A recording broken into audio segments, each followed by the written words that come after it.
Good afternoon, ladies and gentlemen. My name is RICCARDO BOSI, National Leader of Australia One. Today is Monday, the 25th of October, 2021, and today I was required to appear before the Magistrates Court of South Australia on a charge for refusing to comply with the direction, failure to wear a mask, which happened on the 10th of April when I visited Adelaide. I arrived at Adelaide Airport without a mask, and I was charged $1,000 for the pleasure. Today was the magistrate's hearing. It was done by telephone since I am in Sydney. The magistrate asked me what I wanted to do. I told him that I would be reading a prepared statement. It would be recorded, and then I would hang up. I started reading the statement, which you'll hear shortly, and has been distributed. At a couple of points during the statement, the magistrate attempted to speak, but I continued making my statement, and eventually he hung up. I continued reading the statement to its conclusion. So, thank you very much for your time. Please enjoy. Note that the first couple of seconds weren't recorded, so you'll come in shortly after I actually began. We'll see you at the end. Cheers. I seek no determination of guilt nor innocence from you. I seek nothing from you because you have nothing to bestow upon me.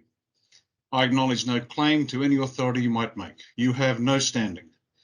You are at worst a traitor and at best an imbecile, the truth of which will be determined in due course when you will experience the law from the other side of the bar table at the hands of the people.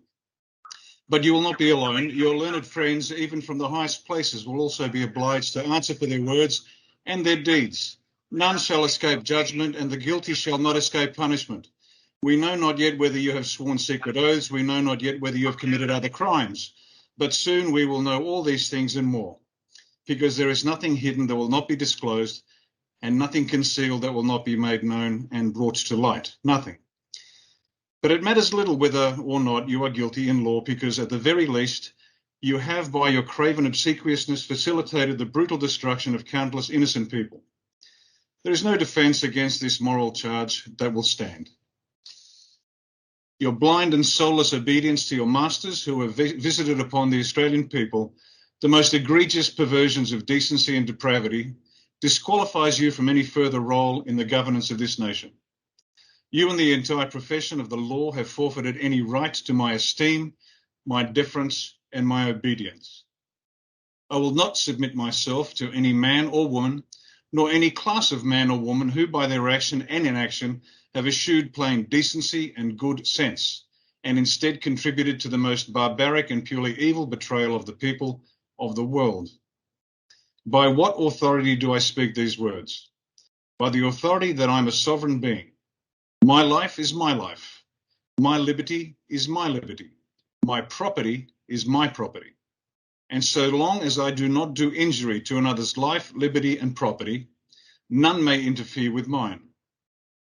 I am my own authority, and you will submit to me just as you will submit to other millions of sovereign Australians.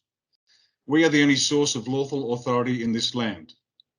Now, before I dismiss you, there is one final issue to be addressed. Only 6 days remain for you to join with the people against the tyranny of which you are part.